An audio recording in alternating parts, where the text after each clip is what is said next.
জবান খুলে নারায়ে তাকবীর। এবার বুড়া জবান সবাই মিলে নারায়ে তাকবীর। কোরআন সুন্নাহর আলো ঘরে ঘরে জালো। আজকের মাহফিল গরম হয়েছে নি শরীর? হ্যাঁ, সব জায়গায় গরম। তো এত তেল দিতে পারবো না, কথা কইলে ভালো ওয়াজ হবে, কথা না বললে নরমাল ওয়াজ হবে। কারণ তেলের দাম এখন বাড়ছে না কমছে? চাউলের দাম বাড়ছে না কমছে? পেঁয়াজের দাম বাড়ছে না কমছে? তেলের দাম অনেক বেশি। তেল কিনে আমরা করে ফার্ম দেওয়ার কোনো দরকার নেই। কথা কইলে ওয়াজ ভালো হবে, কথা না বললে নরমাল হবে। কথা হবে না? হবে না? জোরে গরম কাহিনী শোনো বন্ধু আমার, গরমের তাপে আজ মানুষ বেকার। এখানে কোনো গরম নাই, আসেনি? আওয়াজের গরম থাকবে ইনশাআল্লাহ। গঞ্জে বা শহরে হাট কিবা বাজারে, গঞ্জে বা শহরে হাট কিবা বাজারে, চারিদিকে শুনো গরমের হাহাকার। গরম কাহিনী শোনো বন্ধু আমার, গরমের তাপে আজ মানুষ বেকার। যানজটে গরম আজ হয়েছে ঢাকা, অনেকের গরমেই পকেট ফাঁকা। বুঝলে বুঝবো না বুঝলে পাবলিক সব মুখস্থ। যানজটে গরম আজ হয়েছে ঢাকা, অনেকের গরমেই পকেট ফাঁকা। নেতাদের গরমে দেশটা গরম, চরম ক্রান্তিময় সময় এখন। শান্তি আনার তরে মোদের এই দেশেতে বদল হয়েছে যে কত সরকার। গরম কাহিনী শোনো বন্ধু আমার, গরমের তাপে আজ মানুষ বেকার। তেলের গরমে দেখো বাজার গরম, যানবাহনের ভাড়া বাড়ছে এখন। তেলের গরমে গোটা দেশটা গরম, যানবাহনের ভাড়া বাড়ছে এখন। দ্রব্য মূল্যে দেখো বাজার গরম, জনতার হাত তাই মাথায় এখন। আফসোস আহারে গরমের বাহারে, আফসোস আহারে গরমের বাহারে, সিদ্ধ হয়ে যাবে দেশটা এবার। গরম কাহিনী শোনো বন্ধু আমার, গরমের তাপে আজ মানুষ বেকার। আচ্ছা, শরীরটা যতক্ষণ গরম থাকবে ততক্ষণ আলোচনাও গরম হবে। জোয়ানও বেশি, বক্তাও জোয়ান, আপনারাও জোয়ান, আলোচনাও জোয়ান। এখানে কোনো মুরব্বীরা যারা থাকবে এদেরকেও জোয়ান হইতে হবে। জোয়ানের সঙ্গে মুরব্বী থাকলে তারাও জোয়ান হইতে হয়, ঠিক না? তা আমরা আমাদের বাতাস মুরব্বীদের গায়ে লাগায় তাদেরকে 18 বছর জোয়ান বাড়িতে রাজি আছি নাই? এখন দেখা যাবে কার পকেট কত গরম। ছাত্র ভাইরা ভিতরে ভিতরে রুমাল নিয়ে ঢুকবে, পকেটে 100 টাকা 20 টাকা 10 টাকা না দিয়ে যদি কেউ যায় বাসায় যাওয়ার সময় বিপদ। ইনশাল্লাহ আজকের ওয়াজে সালাতও থাকবে ইনশাল্লাহ। সালাত দিয়ে তারপর আমরা ওয়াজ খাবো নাকি ইনশাআল্লাহ। সজাগ থাকবো। লিল্লাহি তাকবীর। আল্লাহ আমাদের কবুল করে বলেন আমিন। আমরা সবাই শেষ নবীর উম্মত। আমাদের দাম অনেক বেশি, আমাদের নবীর দামও বেশি, আমাদের দামও বেশি। রাসূল কারীমের দাম সমস্ত নবীদের চাইতে বেশি, আর আমাদের দাম সমস্ত উম্মতদের চাইতে বেশি। সুবহানাল্লাহ। সমস্ত উম্মতদের চাইতে এই নবীর উম্মতের দাম আল্লাহ পাক রব্বুল আলামিন অনেক বেশি করেছেন। যার কারণেই তো অন্য কোন নবীর উম্মতেরা জান্নাতে যাওয়ার আগে এই নবীর উম্মতেরা জান্নাতে ঢুকবে, আর এই নবীর উম্মত জান্নাতে যাওয়ার আগে অন্য কোন নবীর উম্মত জান্নাতে যেতে পারবে। তাহলে দাম বেশি না কম? নবীর দাম বেশি না কম? বেশি। সারা দুনিয়ার ভিতরে আল্লাহ পাক রব্বুল আলামিন সব কিছু থেকে বেছে বেছে যাচাই করে বাছাই করে ভালোবেসে আপনার আমার পয়গম্বর মুহাম্মদুর রাসূলুল্লাহ সাল্লাল্লাহু আলাইহি ওয়াসাল্লামকে দুনিয়ার জমিনে এনেছেন। নবী যেমন দামি, আমরা নবীর উম্মতরাও তেমন দামি। এইজন্য আল্লাহ পাক রব্বুল আলামিন অন্য নবীদের উম্মতদেরকে যেমন যেমন নাম ধরে ডেকেছেন, ঠিক তেমন নাম ধরে আল্লাহ পাক আমাদেরকে ডাকেন নাই। আল্লাহ পাক একটু ভিন্ন নামে আমাদেরকে ডেকেছেন, কারণ অন্য পূর্ববর্তী কিতাবগুলোতে আল্লাহ পাক রব্বুল আলামিন নবীর উম্মতদেরকে যেই নাম নিয়েছেন সেটা হচ্ছে মিসকিন। আল্লাহ পাক নবীর উম্মতদেরকে মিসকিন বলেছেন, কখনো কুলাঙ্গার, কখনো ফকির, কখনো মিসকিন বলে সম্বোধন করেছেন। কিন্তু আপনি আমি আখিরি জামানার পয়গম্বরের উম্মতদেরকে আল্লাহ পাক রব্বুল আলামিন ইয়া আইয়ুহাল্লাযীনা আমানু, অর্থাৎ হে মুমিনের দল বলে সম্বোধন করেছেন। সুবহানাল্লাহ। তাহলে মিসকিন আর মুমিন এই দুই সম্বোধনের ভিতরে পার্থক্য আছে না নাই? অনেক পার্থক্য। কোথায় ফকির, কোথায় মিসকিন, আর কোথায় মুমিন? মুমিন তো এমনি এমনি মানুষকে বলা যায় না। আমরা নিজেরা নিজেদেরকে মুমিন বলি, কিন্তু আমাদের নামাজ ঠিক নেই। আমরা মুমিন দাবি করি, আমাদের জবানে দাড়ি নাই। আমরা মুমিন দাবি করি, কিন্তু উঠতে বসতে সুদ আর ঘুষের সঙ্গে জড়িত। আমরা মুমিন দাবি করি, আবার অন্যের জায়গা মেরে তারপরে প্রসাদ করি। আমরা মুমিন দাবি করি, কিন্তু অন্যের হক নষ্ট করতে দ্বিধা করি না।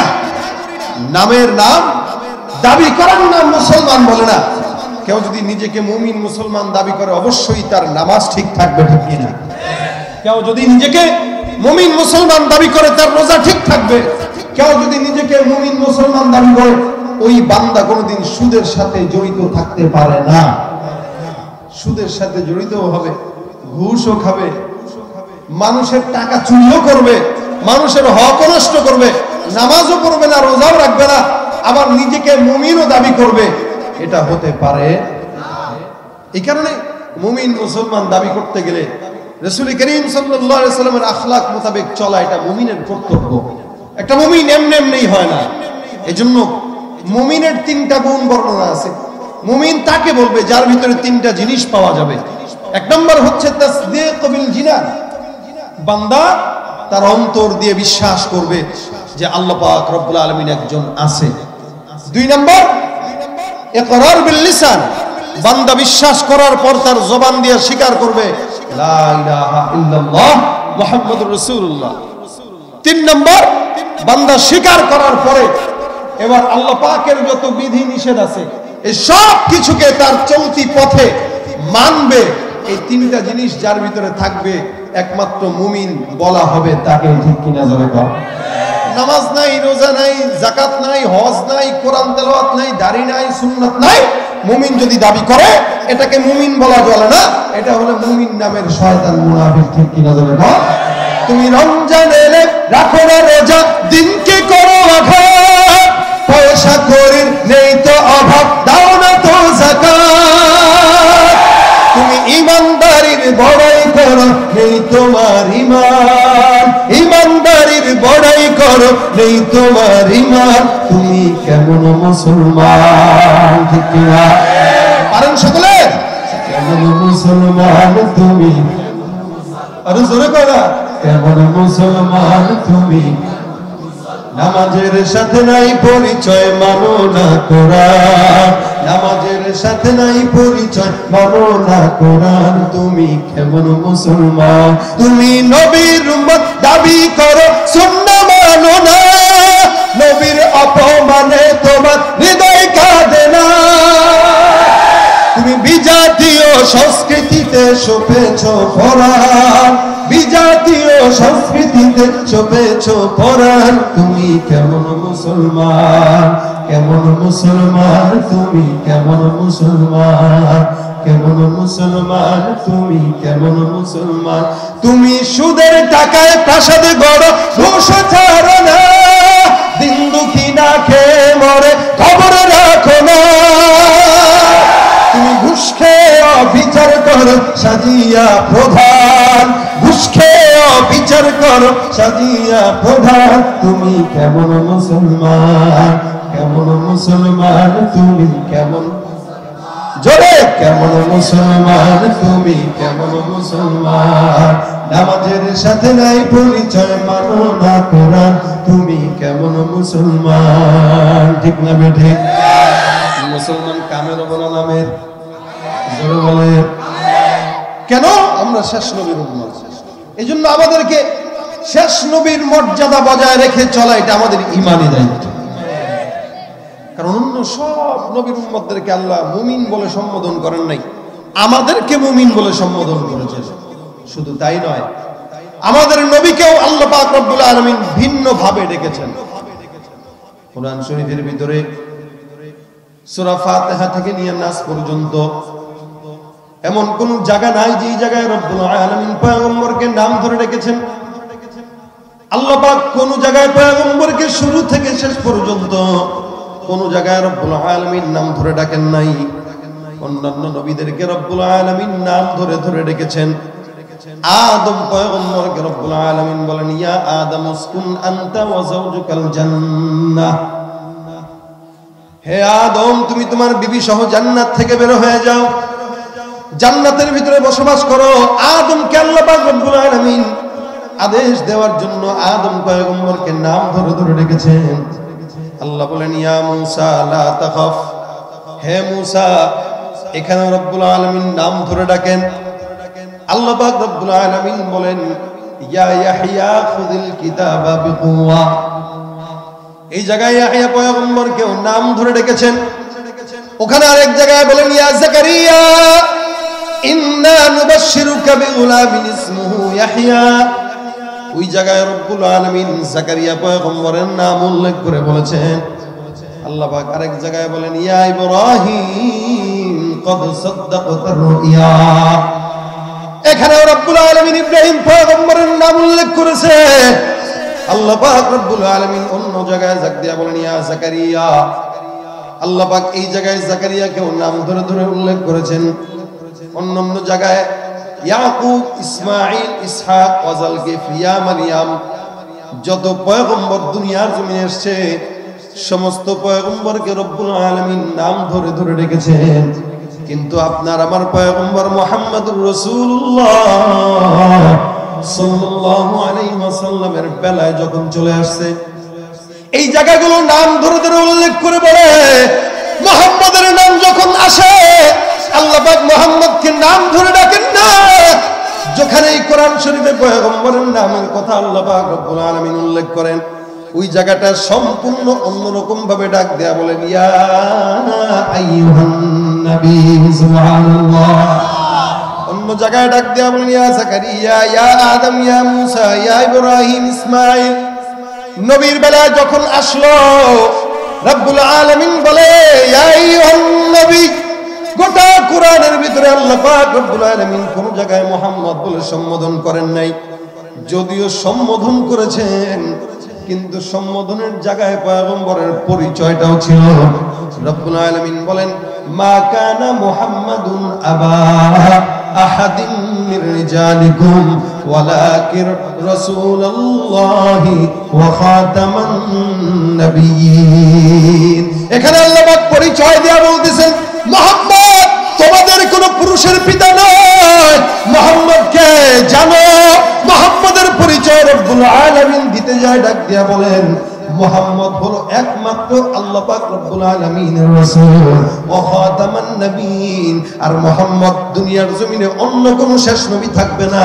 মুহাম্মদকে আমি আল্লাহ পাক দুনিয়ার জিন্দেগিতে শেষ নবী দুনিয়ার জমিনে পাঠাইলাম। যদিও মুহাম্মদ নাম উল্লেখ করেছে, কিন্তু মুহাম্মদের পাশে আল্লাহর নবীর পরিচয়টাও দিয়ে দিয়েছেন, মুহাম্মদ রাসূলুল্লাহ, এটা আল্লাহর পয়গম্বর, হাবিব, শেষ পয়গম্বর। অন্য জায়গায় বলেন, মুহাম্মাদুর রাসূলুল্লাহ ওয়াল্লাযীনা মাআহু আশিদ্দাউ আলাল কুফফার। এখানে মুহাম্মদের পাশাপাশি আল্লাহ পাক রব্বুল আলামিন রাসূলের পরিচয়টাও দিয়ে দিলেন। হে মুসলমান, যেখানেই পয়গম্বরের নাম আল্লাহ পাক উল্লেখ করেছেন, রাসূলুল্লাহর পরিচয় দিলেন। আল্লাহ পাক কখনো কখনো পয়গম্বরকে ভিন্ন নামে ডেকেছেন। আল্লাহ পাক রব্বুল আলামিনের পয়গম্বর কখনো কখনো বিছানার ভিতরে ঘুমায় রয়েছে, আল্লাহর সঙ্গে সুন্দর দেখা হয়ে গেল। আল্লাহ পাক রব্বুল আলামিন রাসূলকে যখন দেখলেন সুন্দর লাগলো, মজা লাগলো। এখন আর নাম ধরে ডাকেন নাই, ইয়া মুহাম্মদ বলে ডাকেন নাই, নামটাও ভিন্ন আকার। আল্লাহ পাক বলেন, ইয়া আইয়ুহাল মুযাম্মিল কুমিল লাইলা ইল্লা কালিলা। আল্লাহ পাক চাইলেই কিন্তু মুহাম্মদ বলে ডাকতে পারতেন, কিন্তু না, আল্লাহকে মুযাম্মিল বলে ডাকলেন। কখনো কখনো মুদ্দাসসির বলে ডাকে, কখনো কখনো তাহা বলে ডাকে, কখনো কখনো হামিম বলে ডাকে, কখনো কখনো ইয়াসিন বলে ডাকে। আল্লাহ পাক গোটা কোরআনের ভিতরে যেখানেই পয়গম্বরের নাম উল্লেখ করেছে, প্রেম আর মহব্বত আর ভালোবাসা দিয়ে উল্লেখ করেছে। কেন আমার নবীর নাম এত মহব্বত করে ডাকে? কারণ আসমান জমিন আল্লাহ মহব্বত দিয়া বানাইলো। এত প্রেম আর মহব্বত দিয়া বানাইছেন রব্বুল আলামিন কিভাবে? কোরআনের ভিতরে রব্বুল আলামিন বলেন, ইন্নামা আমরুহু ইদা আরাদা শাইআ, আইয়াকুলা লাহু কুন ফায়াকুন। আসমান জমিন বানানোর সময় যখন আসলো, রব্বুল আলামিনের বেশি কিছু লাগে না। আল্লাহ পাক যদি চায় বলে হও, সঙ্গে সঙ্গে হয়ে যায়। মালিকের কোনো কিছু বানাইতে কোনো সময়ের ব্যাপার নয়, শুধুমাত্র বলবে, অর্ডার করবে আর হয়ে যাবে। কিন্তু রব্বুল আলামিন বলেন আসমান জমিন আমি আল্লাহ আদেশ দিয়া বানাইলাম। মাগার মুহাম্মদের বেলায় যখন আসছে, মুহাম্মদকে আমি আল্লাহ কেমনে বানাইলাম? আল্লাহ পাক রব্বুল আলামিন ডাক দিয়া বলেন আখিরি জামানার পয়গম্বরকে আমি আল্লাহ আদেশ দিয়া নয়, আমার পয়গম্বরকে আমি আল্লাহ আমার প্রেম আর মহব্বত দিয়া, আমি আমার নিজের কুদরতের হাত দিয়া, ভালোবাসা দিয়া বানাইলাম। নবীর দাম কম না বেশি? বেশি যেই জিনিসটার প্রতি মহব্বত থাকে ওই জিনিসটা বান্দা নিজের হাতে করে। যেই জিনিসের গুরুত্ব যত, বান্দা ওই জিনিস নিজের গুরুত্ব দিয়ে করে। আল্লাহর কাছে গুরুত্ব পয়গম্বরের, যার কারণে রব্বুল আলামিন পয়গম্বরকে নিজের হাতে বানায়। এই কারণেই তো আল্লাহ পাক রব্বুল আলামিন পয়গম্বরকে মহব্বত দিয়া, প্রেম দিয়া বানাইলেন। কারণ দুনিয়ার ভিতরে আসমান জমিন যা কিছু দেখো, এই সব কিছুর চাইতে আমি আল্লাহ পাক রব্বুল আলামিন সবচাইতে বেশি পছন্দ আর ভালোবাসি আমার পয়গম্বর রাসূলকে। যার কারণে রাসূল করিম সাল্লাল্লাহু আলাইহি ওয়াসাল্লামকে দুনিয়ার জমিনে আনতে আল্লাহ পাক জায়গায় জায়গায় অনেক অনেক সতর্কতা অবলম্বন করে রাসূলকে এনেছেন। যেমন যদি আপনি রাসূলের বংশের দিকে তাকান, দুনিয়ার জমিনের সবচাইতে উত্তম বংশ হলো পয়গম্বরের বংশ। সবচাইতে দামি বাবার ঘর থেকে আল্লাহ রাসূলকে আনলেন। রাসূলের চাচাদের নাম এক একজনের নাম ভিন্ন। কোন চাচার নাম আব্দুস শামস মানে শামসের গোলাম, কোন চাচার নাম আব্দুল উজ্জা উজ্জার গোলাম, কোন চাচার নাম হামজা, অর্থ তেমন ভালো না, আব্বাস শুকনা মাটি। এরকম অর্থওয়ালা মান অর্থহীন নামের ঘর থেকে মুহাম্মদুর রাসূলুল্লাহকে জন্ম দিলে হবে না। এই কারণে রব্বুল আলামিন চিন্তা করলেন মুহাম্মদ যার ঔরস থেকে আসবে ওই মুহাম্মদের বাবার নাম আব্দুস শামস আর আব্দুল উজ্জা হবে না। মুহাম্মদের বাবার নাম আমি আল্লাহ পাক নির্দিষ্ট করে দিলাম আব্দুল্লাহ, আল্লাহর গোলাম। আল্লাহর গোলামের ঘরের থেকে মুহাম্মদ আসবে। মায়েদের খালাদের এক একজনের এক এক নাম, কিন্তু মুহাম্মদুর রাসূলুল্লাহ যার পেটে জন্ম, যার পেটে গর্ভ হইল, আল্লাহ পাক রব্বুল আলামিন তার নামটা দিলেন আমেনা। কারণ মুহাম্মদকে যেই পেটটা গর্ভের ভিতরে ধরবে সে যদি বিশ্বস্ত না হয়, নবীর কলঙ্কের ভিতরে দাগ পড়ে যাবে। যার কারণে আমি আল্লাহ মুহাম্মদকে বিশ্বস্ততার প্রতীক আমেনার পেট থেকে দুনিয়ার জমিনে আল্লাহ। আমেনাও দামি, আব্দুল্লাহও দামি। আপনার আমার দাদা, আপনার আমার বাবার যদি পরিচয় দেখেন, অনেকে গর্ব করে বলে আমার দাদা অমুক ক্লাবের সভাপতি। এখন তো ক্লাবের সভাপতি, এটা আবার গর্ব করে বলে। মাগার আমার মুহাম্মদুর রাসূলুল্লাহর দাদা আব্দুল মুত্তালিব ছিল স্বয়ং মক্কা বাইতুল্লাহর সভাপতি, ঠিক কিনা? দাম কম না বেশি? জোরে বলে। এ মুসলমান, রাসূল করিম সাল্লাল্লাহু আলাইহি ওয়াসাল্লাম বলেন মা বাগাত ইমরাআতু নাবিয়্যিন কত্তু। দুনিয়ার জিন্দেগিতে আল্লাহ পাক রব্বুল আলামিন আমাকে পবিত্র রাখার জন্য আমার মা থেকে নিয়ে হাওয়া আলাইহিস সালাম পর্যন্ত যত মারা দুনিয়ার জমিনে অতিবাহিত হয়ে গেছে, একটা মাকেও আল্লাহ পাক কোনোদিন জিনায় লিপ্ত করেন নাই। কেন? বলে এর মাঝে যদি কোনো মহিলা জিনায় লিপ্ত হয় তাহলে মুহাম্মদুর রাসূলুল্লাহর কলঙ্কের ভিতরে, চরিত্রের ভিতরে কলঙ্কের দাগ লেগে যাবে। আমার কলঙ্ক দাগ মুক্ত করার জন্য, আমার চরিত্র যেন সমস্যা না হয়, এই কারণে আমার মা থেকে হাওয়া পর্যন্ত সমস্ত মহিলাকে আল্লাহ পাক নিজের কুদরতি হাতে হেফাজত করেছে। চতুর্দিক থেকে আল্লাহ পাক রাসূলকে একদম পরিমার্জিত করে, পরিশুদ্ধ করে তারপরে রাসূলকে দুনিয়াতে এসেছেন।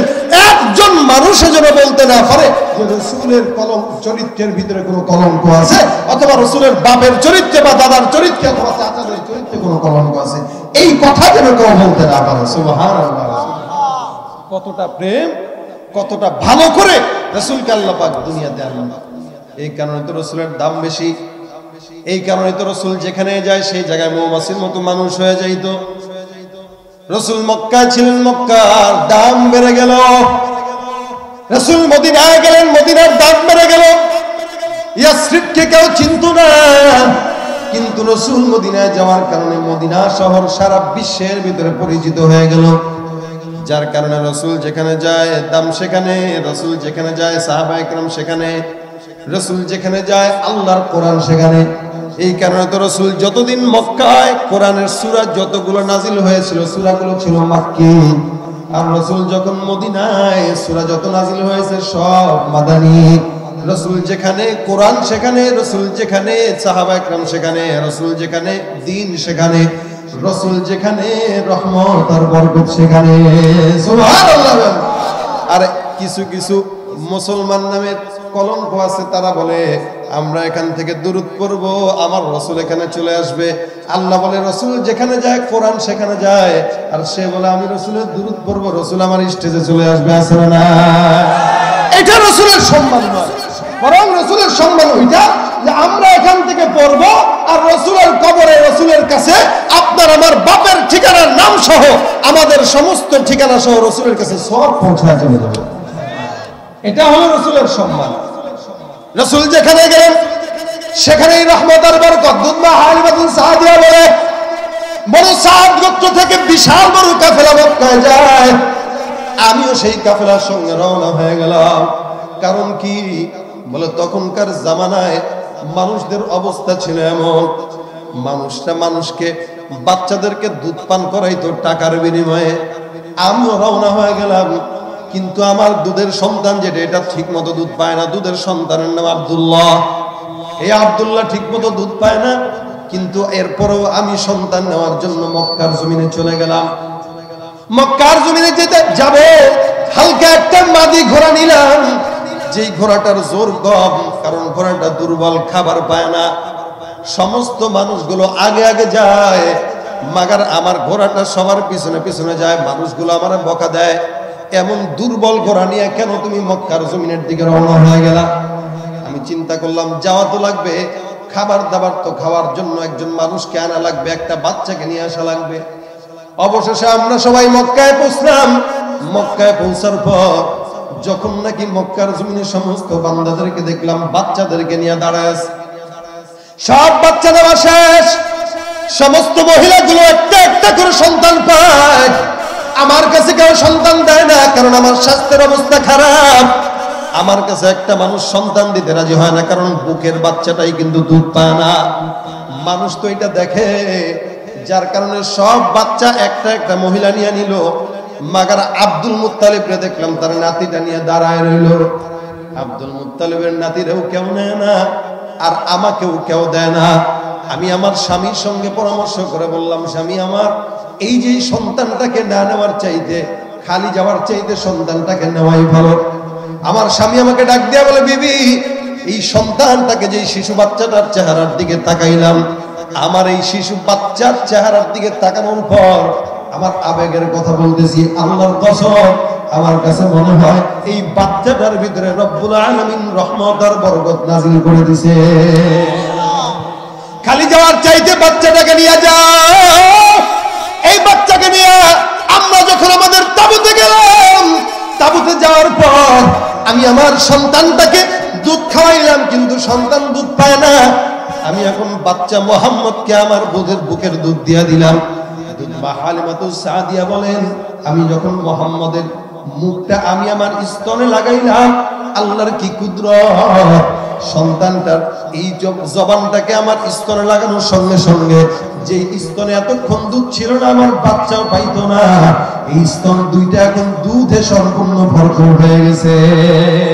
এখন এক জায়গায় আমার বাচ্চাও খায়, আর এক জায়গায় আমার মোহাম্মদও খায়। আমি আবার সকালবেলা রওনা হয়ে গেলাম বনু সাদ গোত্রের দিকে, সমস্ত কাফেলার সঙ্গে রওনা হয়ে গেলাম আবার আমার এলাকার উদ্দেশ্যে।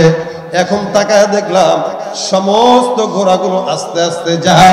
আমি মোহাম্মদকে কোলে নিয়ে আমার ঘোড়া সওয়ার হলাম। তাকায় দেখলাম সমস্ত ঘোড়ার চাইতে আমাদের ঘোড়াটাই আগে আগে দৌড়ায়। বরকতটা কোন জায়গায় বলে মোহাম্মদ, মোহাম্মদের বরকতে আমার শরীরের ভিতরে জোর, মোহাম্মদের বরকতে আমার ঘোড়ার ভিতরে শক্তি। এমন শক্তি আর কেউ পায় নাই। সবাই ডাক দিয়া বলতেছে, কেমন এমন শক্তি পাইলা, ঘোড়াটা পাল্টাইছো নাকি? আমি হালিমা ডাক দেয়া বললাম, না না, আমার গোড়ার ভিতরে বরকতের অন্য কারণ, যেটা আমি ছাড়া অন্য কেউ জানে এটা বলাও যাবে না, কারণ আমার কোলের ভিতরে সবচাইতে রহমতওয়ালা বরকতওয়ালা শিশু মুহাম্মদকে আমি নিয়ে নিলাম। এই মোহাম্মদ যেখানে বরকত সেখানে, মোহাম্মদ যেখানে সাহাবারা সেখানে, মোহাম্মদ যেখানে মেঘমালা সেখানে, মোহাম্মদ যেখানে গাছপালা সেখানে, মোহাম্মদ যেখানে আমরা নবীর উম্মতরা সেখানে। যার কারণে অনেক মুফাসসিরিন একরাম বলে আল্লাহ পাক রব্বুল আলামিন আল্লাহর সঙ্গে নাফরমানি সহ্য করে, মাগার মুহাম্মদের সঙ্গে সহ্য করে না। এটার প্রমাণ আমরা দেখলাম আজ থেকে ১.৫ বছর আগের কথা, রাসূলকে নিয়ে ব্যঙ্গচিত্র যে কুলাঙ্গারের বাচ্চা করলো, আমার আল্লাহ ছাড় দেয়, মাগার ছেড়ে দেয় না, ঠিক কিনা? ১.৫ বছরের মাথায় সারা বিশ্বের কোটি কোটি উম্মতদের হৃদয়ে যে আগুন দিয়েছিল, আল্লাহ পাক ১.৫ বছরের মাথায় ওই কুলাঙ্গারকে আগুন দিয়ে পুড়িয়ে দুনিয়ার জমিন থেকে বিদায় করেছে, ঠিক কিনা? এজন্য আল্লাহ পাক রব্বুল আলামিনের এই দুনিয়ায় এখান থেকে আমাদের সতর্ক হওয়া উচিত। কেউ যদি আমার রাসূলকে ব্যঙ্গ করতে চায়, শিক্ষা গ্রহণ করো। আল্লাহ পাক রব্বুল আলামিন কাউকে ছাড় দেয়, ছেড়ে দেয় না। রাসূলকে নিয়ে কেউ কটূক্তি করবে, দুনিয়াও লাঞ্ছিত হবে, কিয়ামতেও লাঞ্ছিত হবে, ঠিক কিনা? মুমিন হওয়ার পরে আপনার কলবে যদি রাসূলের মহব্বত থাকে, আর কেউ যদি রাসূলকে আঘাত দেয়, আপনার যদি দিলে আঘাত না লাগে, আপনি মুমিন হতে পারেন না, আপনি মুনাফিক বেঈমান, ঠিক কিনা? এজন্য রাসূলের পক্ষে আছেন না, জবান খুলে বলেন নারে তাকবীর। বিশ্ব নবীর অপমানে যদি না কাঁদে তোমার মন, মুসলিম নয় মুনাফিক, তুমি নবীজির দুশমন। নবীর প্রেমে জীবনে দেবে কে আছো নওজোয়ান, তুমি তুলে সিংহ সাবেক হও তুমি আগুয়ান। তোমার বুকে ইমানের বল, জবানে আল কোরআন, ভয়ে কাঁপে কাপুরুষ সব আর নরধম সন্তান। জীবনের চেয়ে বুকে আছে বেশি নবীজির সম্মান, কেমনে তুমি থাকবে বসে হলে তার অপমান। তুমি সাচ্চা মুসলমান, ঈমান তোমার ধন, নবীর প্রেমে জাগ্রত তুমি নির্ভীক পালোয়ান। তুমি সাচ্চা মুসলমান, ঈমান তোমার ধন, নবীর প্রেমে জাগ্রত তুমি নির্ভীক পালোয়ান, ঠিক কিনা? রাসূলের জন্য জীবন দিতে তৈরি আছি না না? এই মুসলমান, নবীও দামি, আমরাও দামি না কম দামি? জোরে বলেন। দামি নবীর উম্মত, দামি আমার নবী। এই কারণে নবীকে যে মানবে, আল্লাহ পাক দামের কারণে সোজা জান্নাতে ঢুকায় দিবে। এ ভাইরা আমার, এই কারণে অনেক মুফাসসিরিন ইকরাম এই কথা বলেন যে আল্লাহর সঙ্গে গাদ্দারি, আল্লাহর সঙ্গে নাফরমানি, এটা আল্লাহ সহ্য করে, মাগার পয়গম্বরের সঙ্গে নাফরমানি সহ্য করে না। বেয়াদবি কিন্তু সব জায়গায় চলে না, বেয়াদবির জায়গা আছে।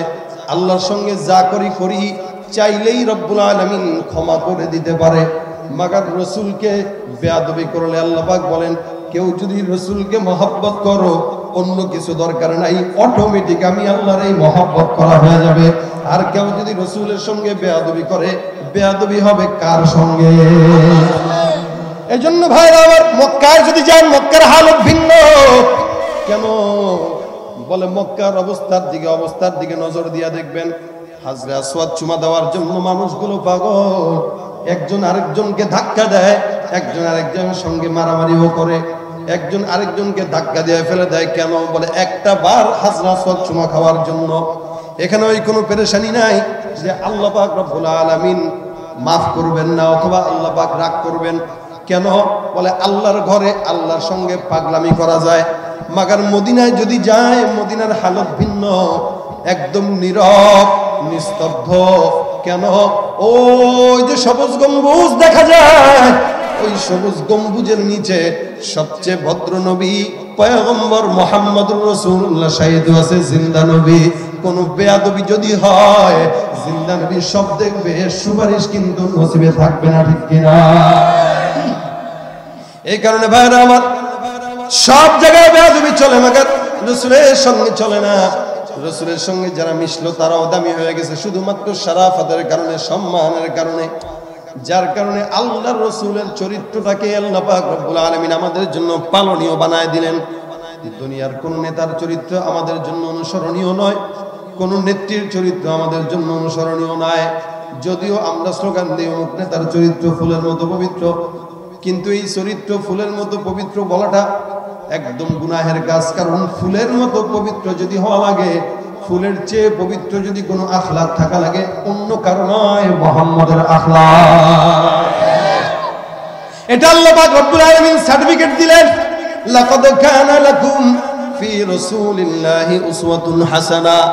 তোমাদের জন্য পয়গম্বরের ভিতর দিয়ে দিলাম একটা আদর্শ, এই আদর্শটা মানলে কামিয়াব, না মানলে না কামিয়াব। এই জন্য আম্মা জান আয়েশার কাছে এটার মুলাখাস জানার জন্য সাহাবা একরাম ডাক দিয়া বলেন, কাইফা কানা খুলুকিন নবী সাল্লাল্লাহু আলাইহি ওয়াসাল্লাম, রাসূলের চরিত্র সম্পর্কে আপনি আমাদেরকে একটু বর্ণনা করেন। আম্মা জান আয়েশা ডাক দিয়া বলেন, সাহাবা একরামের দল, তোমরা কি জানো না, তোমরা কি কোরআন তেলাওয়াত করো না? বলে হ্যাঁ, অবশ্যই কোরআন তেলাওয়াত করি। বলে কানা খুলুকুল কোরআন, আল্লাহর কোরআন যা, আমার পয়গম্বরের আখলাক হলো তা। সুবহানাল্লাহ। অর্থাৎ কোরআন মানলে রাসূলের আখলাক মানা হয়ে যাবে, আর রাসূলের আখলাক মানলে আল্লাহর কোরআন মানা হয়ে যাবে। রাসূলের সঙ্গে সাহাবা একরামরা থাকার কারণে দামি। এই জন্য রব্বুল আলামিন কোরআনের ভিতরে উল্লেখ করে বলেন, রাদিয়াল্লাহু আনহুম ওয়া রাদু আন, এরাও সন্তুষ্ট, আমি আল্লাহ তাদের উপরে সন্তুষ্ট। দুনিয়ার এমন কোন মানুষের ব্যাপারে আল্লাহ পাক রব্বুল আলামিন বলেন নাই, এমন কোন দ্বিতীয় জামাত নাই যে জামাতের ব্যাপারে আল্লাহর সন্তুষ্টি আল্লাহ প্রকাশ করেছেন। একমাত্র জামাত সাহাবা একরামের জামাত, যারা এমন এমন সাহাবা একরাম গেল যারা এক ওয়াক্ত নামাজ জিন্দেগিতে পড়ে নাই, দুনিয়াতে পড়ে নাই, কিন্তু এক ওয়াক্ত নামাজ না পড়েও তারা সোজাসুজি জান্নাতে গেছে। মুসলমান হওয়ার পর নামাজ ফরজ হয়েছে কিন্তু পড়ার সুযোগ পায় নাই। যুদ্ধের ময়দানে চলে যাওয়ার পর যুদ্ধের ময়দানে শাহাদাত বরণ হয়ে গেছে, নামাজও পড়ে নাই, রোজাও রাখে নাই, কিচ্ছু করতে পারে নাই, শুধুমাত্র রাসূলকে চোখে দেখে ঈমানের সঙ্গে মৃত্যুবরণ করার কারণে সোজা কোথায়? জান্নাত। এই কারণে সমস্ত নবীর শত সাহাবী যখন আছে, সব সাহাবা একরাম কোথায় যাবে? জান্নাতে। এবং এক একজন সাহাবী রাসূল বলেন, আমি রাসূলের সহমতের কারণে আসহাবী কান্নুজুম, এক একজন সাহাবী আসমানের তারকার সমান। যদি কেউ আবু বকরকে মানে সেও জান্নাতি, কেউ যদি ওমরকে মানে সে জান্নাতি, কেউ যদি আবু হুরায়রাকে মানে সে জান্নাতি, কেউ যদি ওসমানকে মানে সে জান্নাতি। অর্থাৎ এক একজন সাহাবীর কারণে এক একটা বান্দা জান্নাতি হয়ে যাবে। রাসূল করিম সাল্লাল্লাহু আলাইহি ওয়াসাল্লাম বলেন, সাহাবা একরামদের পরে আরেকটা জামাত আছে, তারাও জান্নাতি হবে। তারা কারা? বলে তাবেঈরা। এই কারণে হাদিসের ভিতরে রাসূল বলেন, রাআনি আও মান রাআনি, যারা আমি নবীকে দেখলো অথবা আমি নবীকে দেখেছে তাদেরকে দেখলো। অর্থাৎ সাহাবা আর তাবেঈ এই উভয় দলটাই সোজাসুজি জান্নাতি হয়ে যাবে, শুধুমাত্র রাসূলের সোহবতের কারণে। রাসূলের সোহবতের কারণে আসমানের চন্দ্র দ্বিখণ্ডিত হয়ে যায়। রাসূলের সোহবতের কারণে জঙ্গলার গাছ পর্যন্ত পয়গম্বরকে সালাম জানায়। রাসূলের কারণে আসমানের মেঘ পর্যন্ত পয়গম্বরকে ছায়া দান করে। রাসূলের কারণে একজন রাখাল পর্যন্ত দামি হয়ে যায়। খায়বারের যুদ্ধে পয়গম্বর আরবি সাল্লাল্লাহু আলাইহি ওয়াসাল্লাম যখন দুর্গের বাহিরে অবস্থান করতেছে, সাহাবা একরামরা আছে, সমস্ত সাহাবা একরামরাও তাবু টাঙায় টাঙায় বসে আছে। খায়বারের দুর্গ থেকে একজন রাখাল বের হইল, বিশাল বড় ছাগলের পাল নিয়ে সামনের দিকে আগায়। বাহিরে বের হওয়ার পর তাকায় দেখে সাহাবা একরাম পয়গম্বর ঘেরাও করে বসে আছেন খায়বারের দুর্গটা। রাখালের মনের ভিতরে প্রশ্ন, তোমরা কেন এই জায়গায়? বলে, আমরা দুর্গ দখল করার জন্য আসছি। তোমাদের রাজা আসছে নাকি? বলে, হ্যাঁ, আমাদের রাজা আসছে। কে তোমাদের রাজা? বলে, আমাদের রাজা মুহাম্মদুর রাসূলুল্লাহ সাল্লাল্লাহু আলাইহি ওয়াসাল্লাম, আমাদের বাদশা, মদিনার বাদশা, শ্রীবের বাদশা। বলে, তোমাদের বাদশা কি এই জায়গায় আছে নাকি? বলে, হ্যাঁ আছে। বলে, কোথায়? ওই যে তাবু দেখা যায়। রাখাল মানুষের মনের একটা তামান্না, জিন্দেগিতে একবার যদি কি বলে বাদশাকে দেখতে পারতাম, কারণ রাখালরা বাদশাকে দেখবে এটা কোনোদিন কল্পনাও করতে পারে না। আমাদের এলাকায় যদি এই মুহূর্তে প্রধানমন্ত্রী আসে, দৌড়াদৌড়ি লাগবে দেখার জন্য। কেন? প্রধানমন্ত্রী একবার নজরে দেখি। আর আকায়ে নামদার সারা দো জাহানের প্রধানমন্ত্রী বাদশা হলো মুহাম্মদুর রাসূলুল্লাহ সাল্লাল্লাহু আলাইহি ওয়াসাল্লাম। রাখালের মনের চাহাত একবার হলে মদিনার বাদশাকে দেখবে, বাদশা কেমন হয় এটা কোনোদিন সে দেখে নাই, কোনোদিন জানেও না। এখন ডাক দিয়া বলে, বাদশা কোথায়? বলে ওই যে তাবু দেখা যায়। রাখাল ডাক দিয়া বলে, তোমরা কি দুষ্টামি করো নাকি? বলে কেন? বলে একজন বাদশা কেন আবার তাবুর ভিতরে থাকবে? বাদশার তো তাবু না, বাদশার তো থাকবে হইল বিশাল বড় প্রাসাদ। সাহাবা একরাম ডাক দিয়া বলে, রাখাল আমাদের বাদশা সে কোনো প্রাসাদে থাকে না, আমাদের বাদশা একটা সাধারণ তাবুতে থাকে। বিশ্বাস যদি না হয় তাবুর ভিতরে ঢুকে যাও, আমাদের বাদশাকে দেখবা। রাখাল মনে মনে সুন্দর করে যায়, মনে করছে ওই তাবুর সামনে পাহারাদার থাকবে, প্রহরী থাকবে, ভিতরে মহিলা থাকবে, বাতাস করবে, আবার দাস দাসী থাকবে, কেউ ফল নিয়ে দাঁড়ায় থাকবে, কেউ আবার এই নিয়ে দাঁড়ায় থাকবে। কারণ রাখালের মনে শত প্রশ্ন। সুন্দর করে যখন তাবুর ভিতরে রাখালটা ঢুকলো, ঢোকার পরে এবার তাকায় দেখে কোনো প্রহরী নাই, কোনো সাহাবা একরামও নাই। কয়েকজনের সঙ্গে পয়গম্বর আরবি সাল্লাল্লাহু আলাইহি ওয়াসাল্লাম কথা বলেন। রাখাল সামনে যায়, ডাক দিয়া বলেন, এখানে মুহাম্মদ কে? রাসূল ডাক দিয়া বলে, আমি মুহাম্মদ। আপনি কি মদিনার বাদশা মুহাম্মদ নাকি? বলে হ্যাঁ। আপনি কি আমার লগে মজা করতেছেন? বলে কিসের মজা? বাদশা আবার চাটাইয়ের মধ্যে বসে, এটা আবার কোন কোয়ালিটির বাদশা? রাসূল ডাক দিয়া বলে, হ্যাঁ বাদশা তো এমনই যে বাদশা আর প্রজার ভিতরে কোনো তফাৎ থাকবে না। বর্তমান সমাজের ভিতরে দেখা যায় চেয়ারম্যান হওয়ার পর, এমপি হওয়ার পর ঠ্যাঙের উপরে ঠ্যাং উঠায় খায়, আর আদেশ দেয় যত জনগণকে। এ মনে করছে আমি এমপি হয়ে গেছি দেখে এখন সব জনগণে খালি খাটাবো। না না, যত বড় এমপি মন্ত্রী হন, মাথায় রাখবেন আপনি সাধারণ একজন মানুষ, বরং তার চাইতেও আপনি কেমন কি? বলে সমস্ত যত মানুষ দেখেন এই এলাকার সব মানুষের খাদেম হলো আপনি, মন্ত্রী, ঠিক কিনা? তাদের খেদমত করা লাগবে। আপনার এত পাওয়ার পাইলেন তো? এখানে আবার উঁচু নিচু কোথায়? আবার গরিব বড় লোক আর ধনী কোথায়? সব তো এখানে সমান। এটাই হলো বিশ্বনবীর সিরাত, ঠিক কিনা? কোনো বড় লোক ধনী নাই, গরিব নাই। আরে আমরা তো সব ফকিন্নি। ধনী তো একমাত্র কে? আমার খাওয়া লাগে না, চাই কার কাছে? আমি চাই, যেহেতু আমি ফকিন্নি। কথা বলে না, আমার চাহাত আছে, তার মানে আমি ফকির। আমি আল্লাহর কাছে চাই, আমি ফকির। আমি আল্লাহর কাছে টাকা চাই, আমি ফকির।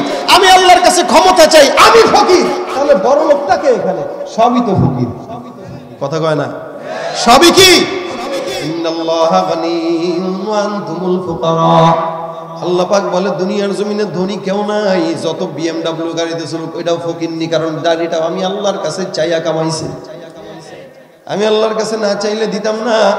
সুতরাং দুনিয়ার জমিনে ধনী গরিব সব সমান। এটাই হলো মুহাম্মদুর রাসূলুল্লাহ আখলাক, ঠিক কিনা? কিন্তু আল্লাহর কাছে চাই, আমগর দেয় না। কেন? চাওয়ার সাথে সাথে আবার কিছু কাজও তো করে তারা। চায়ও, আবার জনগণের টাকাও মারে, ঘুষের টাকাও খায়, সুদের টাকাও খায়। এই কারণেই তো রাতারাতি আঙ্গুল ফুলে কলা গাছ, ঠিক কিনা? হলো দেশের লাগি মহামারীর মতন, ফাইলে কলম ঠেকাইয়া চালায় তারা নির্যাতন। এই ঘুষের টাকায় ওদের ভুঁড়ি, ঘুষের টাকায় ওদের ভুঁড়ি করে যে টান টান। ওরা শিক্ষিত, ওরা শিক্ষিত শয়তান, ওরা শিক্ষিত শয়তান, ওরা। আরে এরা ঘুমায় কেন বুঝলাম না? ঘুমাননি? বাদাম খেতেছেন কেউ না পান চাবাইতেছে? কে কে পান চাবাই? হাত তুলে নিয়ে দেখি। আমি কিন্তু এখান থেকে দেখি পান খাইলে। পান যেগুলো খায় মাহফিলে আইসা, এরা ওয়াজ নিয়ে যাইতে পারে না। পারেনি? এই যে বাদাম খাইছেন নি কেউ? বাদাম আনছেন নাকি কেউ? বাদাম খাবে আর গন্ধ ছুটাবে। হ্যাঁ, খবরদার। বাদাম পান যা আছে সব এনতে যায় থাকে। সব আওয়াজ দিয়ে কোন নারে তাকবীর। ওরা শিক্ষিত শয়তান, ওরা ওরা শিক্ষিত শয়তান, ওরা শিক্ষিত শয়তান, ঠিক কিনা? ভাইরা আমার, ধনী গরিব পয়গম্বরের আদর্শের ভিতরে সবার দাম সমান। এটাই হলো রাসূলের আখলাক। এই রাখালটা যায় ডাক দেয়া বলে পয়গম্বর মুহাম্মদ তুমি বাদশাহ, আমি একজন সাধারণ রাখাল, আমার গায়ের চামড়া কালো, আমি একজন গরিব মানুষ, আমি একজন দাসী, কিন্তু তোমার মতো একজন বাদশাকে আমার পছন্দ হয়েছে। বলে কেন? বলে যে বাদশার কাছে ধনী গরিব সবাই সমান, ওই বাদশাটাই তো দামি বাদশা। কারণ আমার বাদশাকে আমি জিন্দগিতে নজরে দেখি নাই, কারণ আমাদের বাদশাকে দেখা যায় না। আমাদের বাদশাদের আশেপাশে অনেক মানুষ থাকে যারা নাকি আমাদের বাদশাকে 24টা ঘন্টা সেবার জন্য দাঁড়ায় থাকে। আমরা রাখাল যারা আছি, গোলাম যারা আছি, বাদশার সামনে কোনোদিন জবানটা উঁচু করে কথা বলতে পারি না, নজর দিয়াও তাকাইতে পারি না।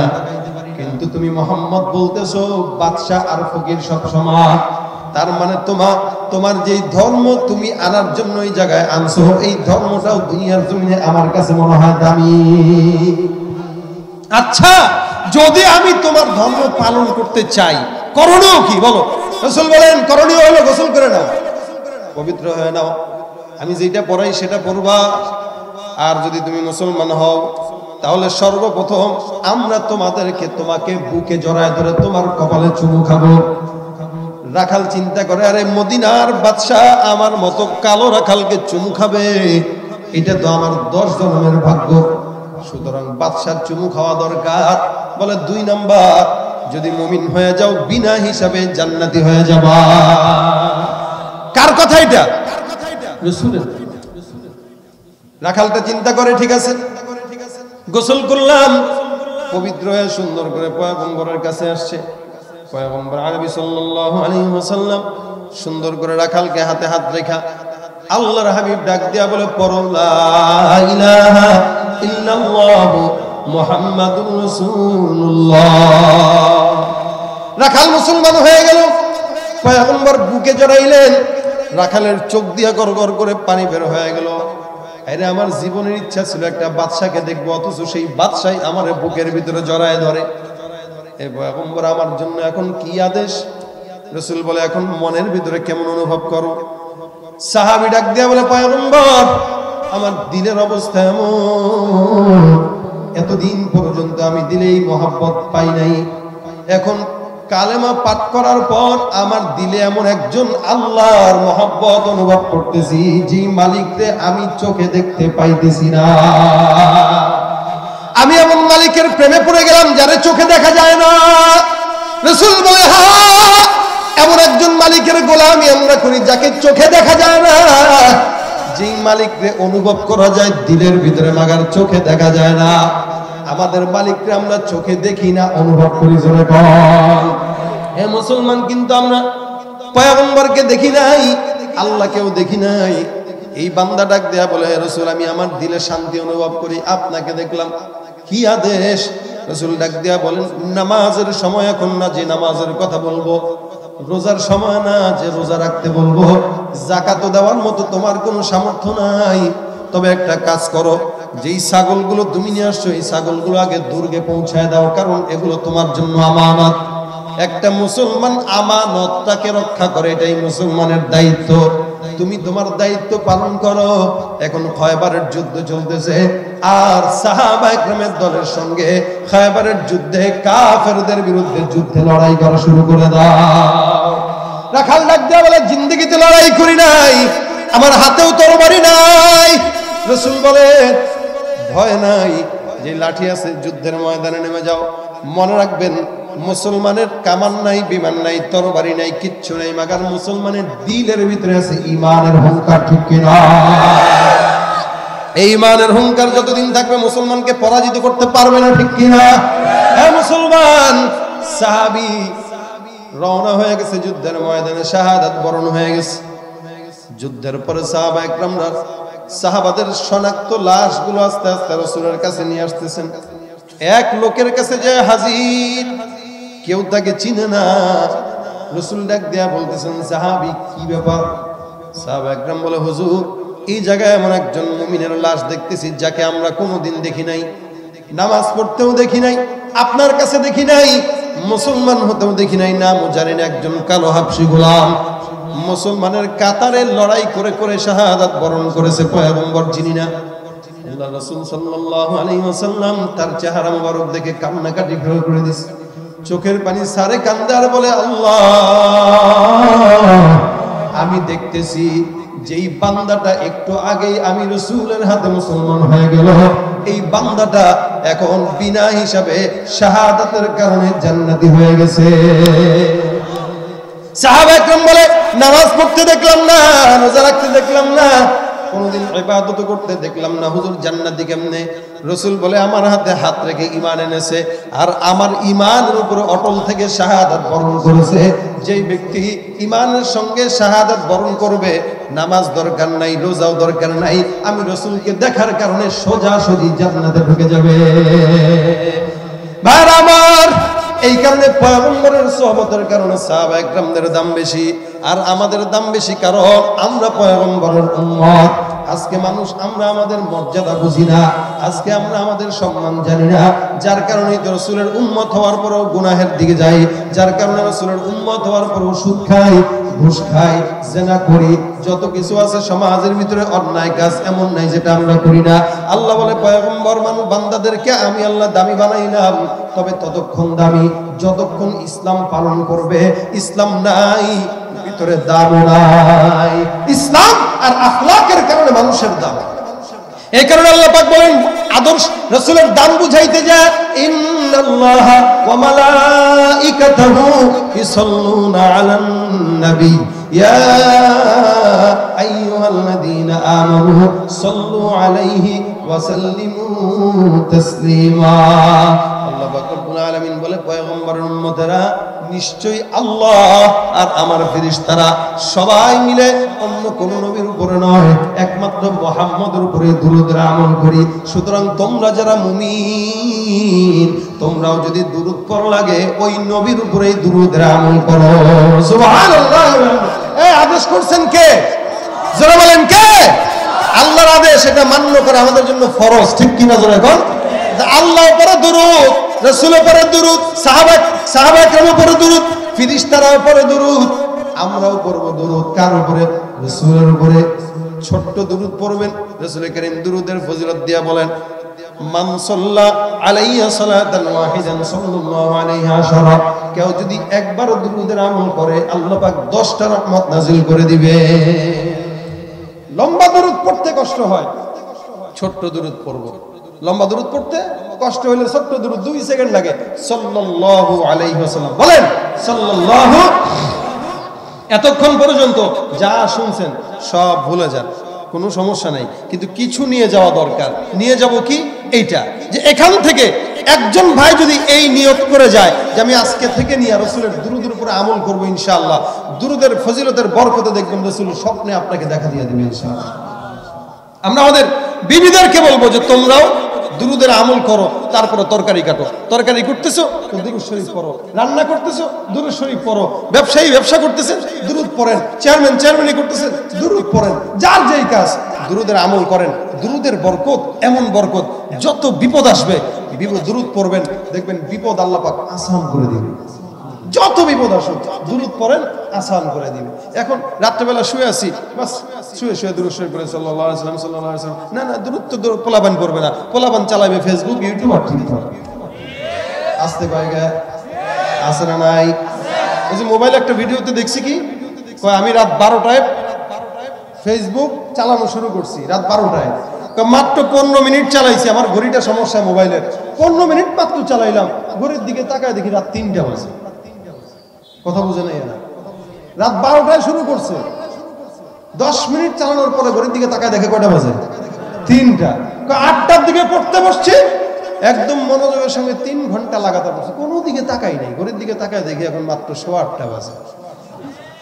আসলে কি মোবাইলের সমস্যা না মনোযোগের? জোরে বলেন। এমন একটা অবস্থা, আজকাল পোলাপান এই ফেসবুক পেয়ে পড়ালেখা সব গোল্লায় গেছে, ঠিক কিনা? জোরে বলেন। মনের দুঃখে আমি লিখছি, আমাদের দেশে ফেসবুক আছে, আমরা বলদ না, ঠিক না? আসলে কথা হইল গিয়া, আমাদের দেশে ফেসবুক থাকার কারণে আমরা এখন দিন দিন বলদ হইতেছি।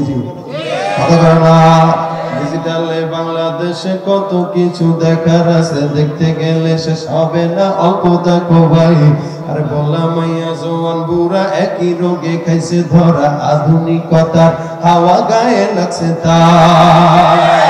আর যে যাই কিছু বলুক না কেন গায়ে লাগে না, আমরা কিন্তু চালাক জাতি মোটেও ভয় না। আমগো দেশে ফেসবুক আছে, জোরে আমগো দেশে ফেসবুক আছে। আদৌ বাকলা ভালো তো শুরু আছে আপনাদের, আবার কোন আমগো দেশে ফেসবুক আছে, আমগো দেশে ফেসবুক আছে, আমরা বলদ না আছে। চেয়ারম্যান সব কয়ে দিছি যে ও তো পাস হইতেও পারে নাকি। আদৌ বাকলা কারে বলে কিছু জানে না, বড়দের সম্মান করা মানতে পারে না। একজনে একাধিকে আইডি চালায় ভাই, ফেক আইডির নাম কত প্রকার তারও জানা নাই। জোয়ান মরদ পোলায় সাজে ফেসবুকেতে মাইয়া, আর মাইয়ারা সব পোলা হইছে ফেসবুকে পাইয়া। বিয়া কাজব জামানাতে আমরা বললাম ভাই, আর কোনটা ছেলে কোনটা মেয়ে চিনার উপায় নাই। এই সুবিধা ফেসবুক দিছে আর কেউ দেবে না, আমাদের দেশে ফেসবুক আছে না। আরে আমাদের দেশে ফেসবুক আছে, আমরা বলদ না। লাইক কমেন্ট আর শেয়ারের দামটা অনেক বেশি, যে যত লাইক পায় সে হয় তত সেলিব্রিটি। কেউ বা আবার লাইক কমেন্টের ভিক্ষার ঝুলি নিয়া, মাছের ছবি দিয়া কইব আমিন লেখেন নিয়া। আচ্ছা, মাছের লগে আমিনের সম্পর্ক কি অনেক, এজন্য এই বলদগুলোর লিস্টে ঢুকাইবেন না। জুকারবার্গের একটা ফলোয়ারের সিস্টেম রাখছেনি, জুকারনিয়া ফলোয়ারের সুযোগ কইরা দিছে, তাই ফ্রেন্ড লিস্টে না ঝুলা থাইকা চুপচাপ থাকবা বসে। কালা মাইয়া ধলা সাইজা প্রোফাইল দে ছবি, সেই ছবি দেখা যুবকরা সব হইতাছে আজ কবি। আসলে তো ফেক আইডি সব মাইয়ার আইডি না, আর পোলায় পোলায় চলতাছে প্রেম নিজেও জানে না। এই সুবিধা কে দিছে আর কেউ দেবে না। আমগো দেশে ফেসবুক আছে, হ্যাঁ আমগো দেশে ফেসবুক আছে, আমরা বলদ না। যত প্রকার শত্রুতা সব বন্ধু সাইজা করে, অন্যের ভালো দেখা শুধু হিংসা জইলা মরে। পড়ালেখা কর্মকাণ্ড সবকিছু বাদ দিয়া, পিচ্ছি পোলায় চালায় ফেসবুক গভীর মন দিয়া। দুই বন্ধুর মাঝে যদি ঝগড়া বিবাদ হয়, আর সরাসরি না কইয়া সব ফেসবুকে ফেসবুক এখন সংসদ আর হাইকোর্ট হইয়া গেছে, আর বকলম সব বলদ গুলাই বিচারপতি হয়েছে। যখন তখন মন গড়া করে ঘোষণা, আমগো দেশে ফেসবুক আছে না। আরে আমগো দেশে ফেসবুক আছে, আমরা বলদ না। আমরা বলদ বেশি, এটাও ঠিক। হ্যাঁ, মানে স্বঘোষিত বলদ আমরা নাকি। পড়ালেখা না করলে তো বলদই হইল। এজন্য ফেসবুকের ধান্দায় পড়ালেখার জন্য ক্ষতি না হয়, ঠিক না।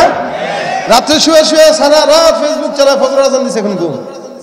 5টা মিনিটের জন্য নামাজটা পড়ার সুযোগ আল্লাহ দেয় না।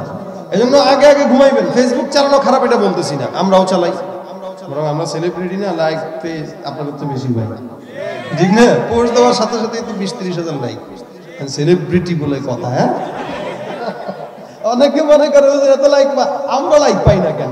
দুঃখ হইলো লাইক কেন 5টা পাই, কেন লাইক 5টা? লাইক দিয়ে কি জান্নাতে যাওয়া যায় না? এটা কিসের সার্টিফিকেট? দেখলে লাইক লাগবে কেন? ফালতু চিন্তা ভাবনা সব। যাক, আজকে ফেসবুকে যদি লেখেন কেউ যদি একবার দুরূদ পড়ে 10টা রহমত, সওয়াব না গুনাহ? আসতে কয়। আচ্ছা, তাহলে এই ফেসবুক চালানোটা কি হবে? সওয়াব হবে না? কারণ আপনার এই ফেসবুকের পোস্টের কারণে 2 জন আমল করলো, এটাও একটা ইবাদত হয়ে যাবে। আর আপনি যদি খালি মাইয়া গো ছবি দেখলে খালি লাইক দেন, লাভ রিয়েক্ট দেন, জানি তো ওয়াজ গজল এগুলো শেয়ার করবেন, আপনার একটা ওয়াজ শেয়ারের দ্বারা একজন মানুষ শুনলো, আমল করলো, সওয়াব না গুনাহ? সওয়াব। এই জন্য আমাদের সবকিছু যেন আল্লাহর জন্য হয়। বাকি ঘুমের আগে যে জিনিসটা বলতেছি, রাসূলের উপরে দুরূদের আমল কারা কারা করার ইচ্ছা আছে ইনশাআল্লাহ? আল্লাহ আমল করার তৌফিক দান করে বলেন। আমি নিজে করার চেষ্টা করবো, আল্লাহ আমাকে আগে তৌফিক দান করুক, পরে আপনাদেরকে দান করে বলেন আমি। সব সময় যত বিপদ মুসিবত আসে একটু আপনাদের অভিজ্ঞতা থেকে দেখেন, বিপদে পড়বেন সাল্লাল্লাহু আলাইহি ওয়াসাল্লাম পড়তে থাকবেন, দেখবেন আসান হয়ে যাবে ইনশাআল্লাহ। আমি যত বড় বিপদ থেকে হেফাজত পেয়েছি, দুরূদের বরকতে আল্লাহ পাক আমার হেফাজত করেছে। আপনারাও পারবেন। এবং রসুলকে স্বপ্ন যুগে দেখার বড় একটা মাধ্যম হলো দুরুদের আমল করা। একদিন, 2 দিন, 3 দিন, 4 দিন করতে থাকেন, ইনশাআল্লাহ রসুল স্বপ্ন দেখা দিয়ে যাবে। আল্লাহ পাক যেন আমাদেরকে আমল করার তৌফিক দান করে। বলেন আমিন। যা কিছু শুনলেন সব ভুলে যান, এটা নিয়ে বাড়িতে যাবো, রাজি আছি ইনশাআল্লাহ? সবাই পারবো ইনশাআল্লাহ? আল্লাহ আমাদেরকে আমল করার তৌফিক দান করুক, বলেন আমিন। এই মাদ্রাসার উদ্যোগে মাহফিল আপনারা প্রত্যেক বছর শুনেন, এই বছরও শুনলেন। যারা আসলেন এই পর্যন্ত বসলেন, আল্লাহ পাক যেন সকলকে কবুল করে, এবং যারা দান করেছেন আল্লাহ যেন সকলের দানকে বরকত দান করে এবং নাজাতের উসিলা বানায় দেয়। পাশাপাশি হুজুর আছেন, আরো মাদ্রাসার শিক্ষকরা যারা এই মাহফিলকে মেহনত করে এই পর্যন্ত নিয়ে এসেছেন, টাকা দিয়ে, শ্রম দিয়ে, মেধা দিয়ে, বুদ্ধি দিয়ে, আমরা সকলের জন্য দোয়া করবো ইনশাআল্লাহ। আল্লাহ পাক যেন সকলের দান, সদকা, সহযোগিতাকে নাজাতের উসিলা বানায় দেয়, বলেন আমিন। দুরূদ শরীফ পড়ি সকলে। আল্লাহুম্মা সাল্লি আলা সাইয়্যিদিনা ওয়া হাবিবিনা ওয়া শাফিঈনা ওয়া হাবিবিনা